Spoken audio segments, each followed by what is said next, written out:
Eh bien le bonjour mesdames, messieurs, j'espère que vous allez tous bien. Écoutez, aujourd'hui on se retrouve pour une petite vidéo, non pas au potager, mais bel et bien en rapport avec les plantes. On va voir comment fabriquer son propre terrarium avec des matériaux de récupération, ce qu'on peut trouver chez soi, dans sa cave, dans son placard, des choses qu'on n'a pas forcément utilisées depuis un moment et qui traînent, qu'on va pouvoir rentabiliser pour se faire un petit terrarium super facilement et pas cher.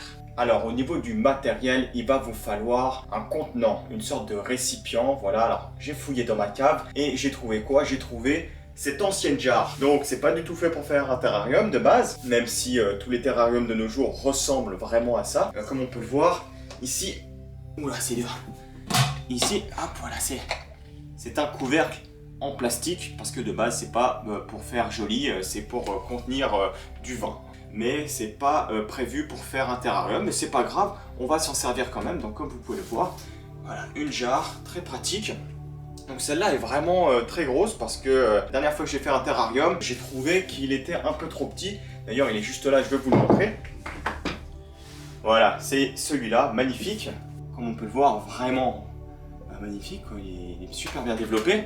Celui-là il a 1 an, ça fait 1 an qu'il pousse, qu'il fait sa vie. On l'a taillé une fois parce que ça devenait n'importe quoi. Il s'est super bien développé. On continue tout de suite la liste du matériel. Ce que je vais vous conseiller de récupérer, d'acheter, voilà, c'est vous qui voyez, c'est ceci. Ce sont des petits cailloux, des petites billes, comme on peut le voir, juste ici. Hop. J'ai acheté ça dans le rayon poisson, voilà le rayon aquarium d'une jardinerie. Dans le rayon plantes, il n'y a pas forcément ce genre de petits granulés. Pourquoi j'ai pris ça? Eh bien parce que j'aime bien l'esthétique, j'aime bien la couleur, voilà, ça met un peu de couleur dans le terrarium. Comme pour le tout premier que j'avais fait. Alors où est-ce que ça va se placer? Eh bien ça va se placer tout au fond du terrarium. Et comme vous pouvez le voir, on peut voir que les racines, voilà, vont chercher l'eau tout en bas. Et c'est une zone moins humide pour les racines, voilà. Donc si elles ont besoin d'eau, elles iront la chercher au fond. Si elles n'en ont pas besoin, eh bien elles resteront un petit peu en haut. On continue avec le matériel. Comme vous pouvez vous en douter, il va vous falloir un peu de terreau. Là j'ai une belle bassine. Je ne pense pas utiliser la totalité du terreau. C'est pas grave, mieux vaut trop que pas assez. Du terreau universel, classique. Je le trouve vraiment très léger, il est superbe. Hein. Voilà, il est bien. Je l'ai un petit peu émietté avec mes mains, histoire qu'il n'y ait pas de grosses bottes. Voilà, il en reste quelques-unes, mais il va falloir émietter pour éviter de se retrouver avec des gros blocs. Et bien évidemment, la dernière chose qu'il faut se procurer, eh bien c'est la plante. Voilà, une petite plante. C'est une Tradescantia, sympathique, que je vais tester de mettre dans le terrarium. J'ai jamais essayé. Hop. Donc voilà, j'ai une petite Tradescantia qui est juste là, que je comptais associer avec une plante un peu plus verte. Super mignon, une sorte de petit cactus, mais qui ne pique absolument pas, qui d'ailleurs s'est super bien développé.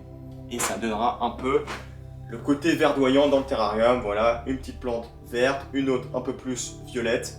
Un petit contraste, faites-vous plaisir, vraiment amusez-vous, c'est votre terrarium. Moi je vous montre juste comment le fabriquer correctement. Eh bien on est parti pour la conception de ce terrarium. Comme je vous l'ai dit, on commence avec les petites billes. Donc les petites billes, voilà, hop, on est généreux. Ça c'est vraiment important de les mettre. Hop. On chipote pas, on y va. Hein. Hop, voilà. Regarde un petit peu le niveau que ça nous fait. Ouais, je pense qu'on va mettre les 2 paquets. Hop là, le deuxième. Nickel. Là, l'idée, c'est d'égaliser. Voilà, avec des petits mouvements circulaires. Bien sympathique, là. Voilà. C'est parfait. Le nom de cette couche, ça s'appelle la couche drainante. Voilà, en fait, ça va permettre à l'eau de s'évacuer et éviter que ça stagne au niveau du terreau. Voilà, c'est ça le mot-clé, c'est couche drainante. Ensuite, on continue, on va hop, insérer notre terreau, une belle épaisseur. Alors là, comment on s'y prend? On a juste simplement à prendre le terreau et on insère dedans. Voilà. On émiette, voilà, comme je vous disais, il faut casser un peu les grosses mottes. Voilà. On égalise. Bon, dans tous les cas, la terre va se tasser avec le temps, ça va se tasser et puis ça va être à peu près plat de tous les côtés. Hein. Ça, c'est pas un souci. La terre dans le terrarium. Alors maintenant, on va insérer les plantes. Arrangez-vous pour que votre motte, voilà, soit bien humide. J'ai pas besoin de les arroser plus que ça, je les plante directement dans mon terrarium, c'est parti. Je vous conseille de mettre la grosse en première. Alors là c'est un peu complexe parce qu'on travaille vraiment une main. Si vous n'avez déjà pas l'habitude de rempoter des plantes, vous risquez un petit peu de vous amuser, mais c'est bien, ça fait une petite expérience. Donc voilà, hop, hop la deuxième, on fait un petit trou. Super. Hop là, donc la couche drainante avec les petites perles, juste ici la terre et juste après les plantes. Voilà. Comment on va l'arroser? Eh bien tout simplement, on va l'arroser avec un pulvérisateur.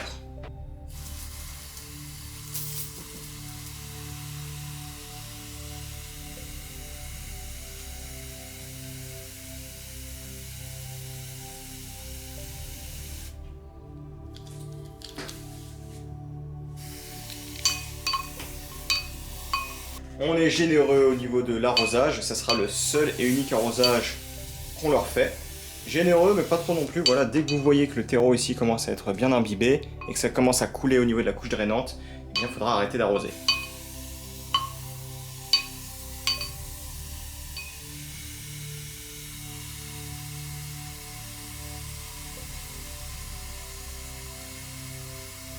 L'arrosage est terminé, on n'a plus qu'à sceller le terrarium, voilà, je rigole, faut pas le sceller, faut juste le fermer avec votre couvercle, très important. Si vous n'avez pas de couvercle, ça va être compliqué pour qu'il y ait vraiment un cycle qui se crée dans le terrarium. Voilà, le but, c'est que le terrarium soit complètement hermétique.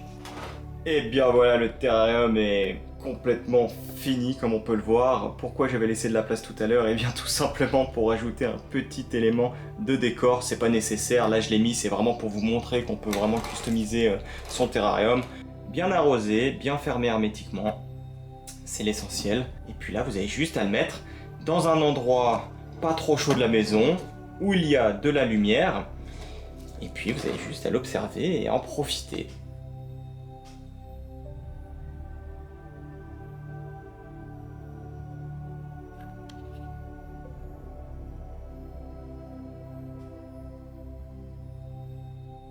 Eh bien écoutez mesdames, messieurs, ça va être la fin de cette petite vidéo sur la fabrication de son terrarium. J'espère que la vidéo t'aura plu, faut pas hésiter à la liker, à la commenter. Faut pas hésiter à t'abonner à la chaîne YouTube si c'est pas déjà fait, à activer la cloche de notification, qui permettra d'avoir justement des notifications au moment où je sors mes vidéos. Ça te permet de pas les rater, ça fait plaisir. Sur ce, moi je te dis à la prochaine dans une nouvelle vidéo. Ciao.